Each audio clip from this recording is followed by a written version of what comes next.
अस्सलाम वालेकुम जी, वजी हसन अलवी से and you watching Alvi law associates.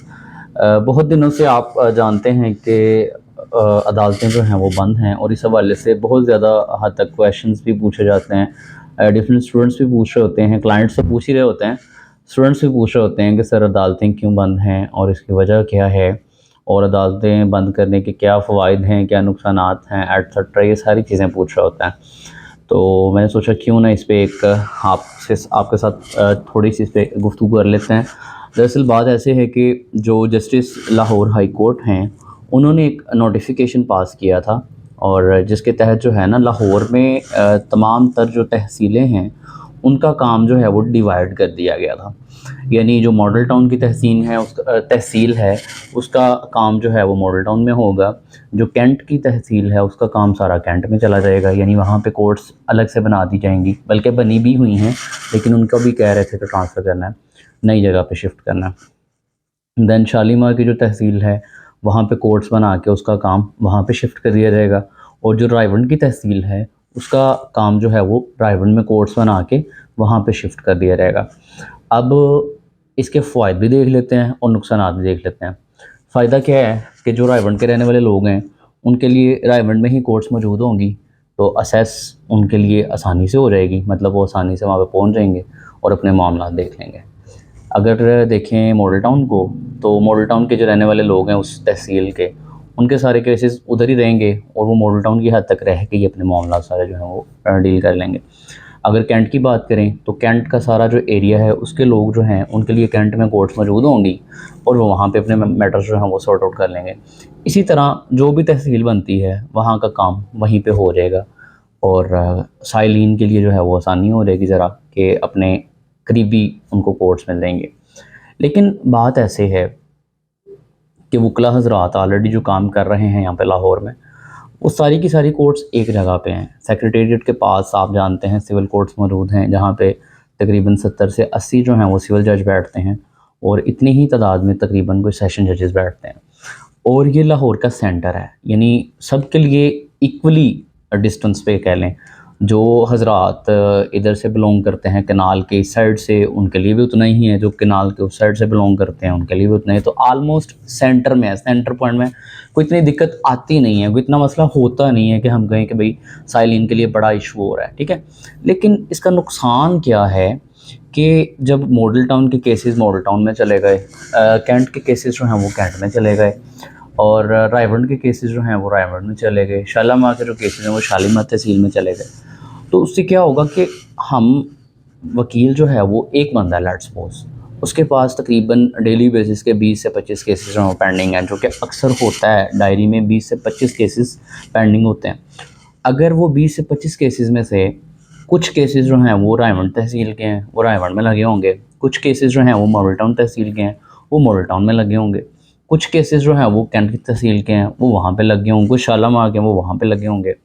तो यहाँ पे तो पॉसिबल होता है कि हम इन रोज़ आते हैं सिविल कोर्ट में, जो कि पास ही है, सेशन कोर्ट भी और हाई कोर्ट भी बिल्कुल वॉकिंग डिस्टेंस पे है, और सारे वकला हज़रात के ऑफिसेज़ यहाँ पर मौजूद हैं। तो यहाँ पे क्या होता है कि हम जाते हैं एक ही दफ़ा में सुबह में, और वो 20 केसेस हैं, 25 हैं, इवन के 30 की लिस्ट भी मैंने देखी हुई है। तो वो केसेस सारे के सारे इन रो हम अदालतों में डिफरेंट जगह अपीयर होके तो सॉर्ट आउट कर लेते हैं, ठीक है।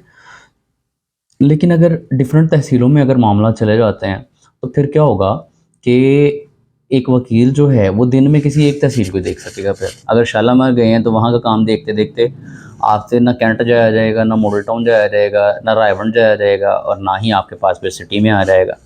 तो बाकी केसेस तो फिर गए ना, फिर आप तहसील की हद तक सिर्फ रह जाएंगे और वो बड़ा लिमिटेड स्कोप हो जाता है, आपको ग्रूमिंग का मौका नहीं मिलता है, ठीक है। और आपकी जो ग्रोथ है कह लें वो रुक जाती है। और तहसील लेवल पे और नुकसान क्या है कि तहसीलें क्योंकि छोटी छोटी हैं और छोटी छोटी अदालतें बनेंगी, तो लिहाजा एक जो पावर का एलिमेंट है वकला हज़रात में, वो उसमें एक जो है वो डिवीजन आ जाती है। स्ट्रेंथ यूनाइटेड, जब तक आप इकट्ठे रहते हैं तब तक आप आपकी स्ट्रेंथ होती है। जब आप जो है वो डिवाइड हो जाते हैं तो आप अपनी स्ट्रेंथ जो है वो लूज़ कर जाते हैं। तो इसी तरह होगा कि यहाँ पे तो वकला हज़रात सारे इकट्ठे हैं, एक जगह पे स्ट्रेंथ बनी हुई है, पावर है, यूनिटी है, ठीक है। लेकिन अगर वो कोर्ट्स की डिवीज़न हो जाती है तो वकला हज़रात डिवाइड हो जाएंगे, डिफरेंट तहसीलों में चले जाएंगे, फिर वो यूनिटी उस तरह से कायम नहीं रहेगी और ऑब्वियसली स्ट्रेंथ भी जो है वो उसको भी लूज़ कर जाएंगे।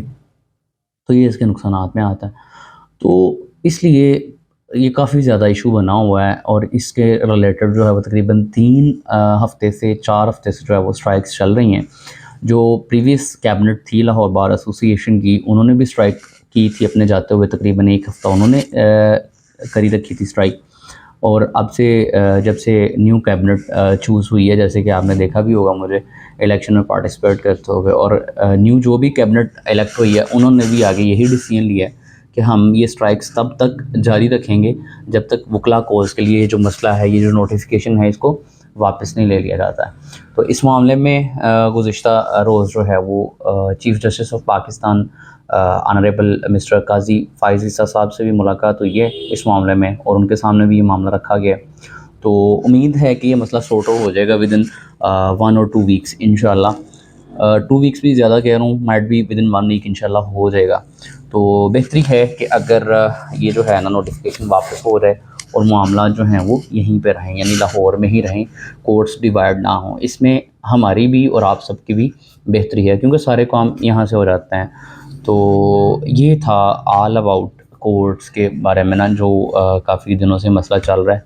तो मैंने ज़रूरत महसूस की क्यों ना इस पे एक वीडियो बनाएं और जो जनरल पब्लिक है उसको भी अवेयर करें, और जो मेरे स्टूडेंट्स हैं वो भी ऑब्वियसली लॉ से ताल्लुक़ रखते हैं, उन्होंने भी आगे आना है।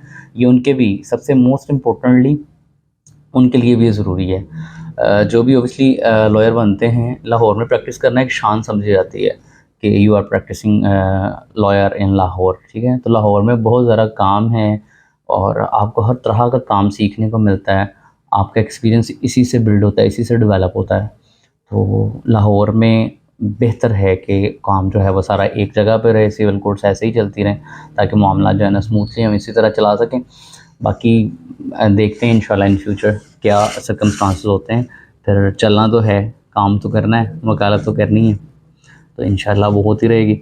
तो इसी तरह की मज़ीद वीडियोस के लिए और मज़ीद किसी भी तरह की रहनुमाई अगर आप चाहते हैं, कमेंट सेक्शन में पूछ सकते हैं। इंशाल्लाह मैं कोशिश करूँगा उस पर भी जैसे भी जो भी आपको ज़रूरत के मुताबिक वीडियो चाहिए उस पर हम इंशाल्लाह कोशिश करेंगे कंटेंट जो है वो अपलोड करें। तो मिलते हैं जी इंशाल्लाह अपनी नेक्स्ट वीडियो में, तब तक के लिए अल्लाह हाफ़िज़, थैंक यू।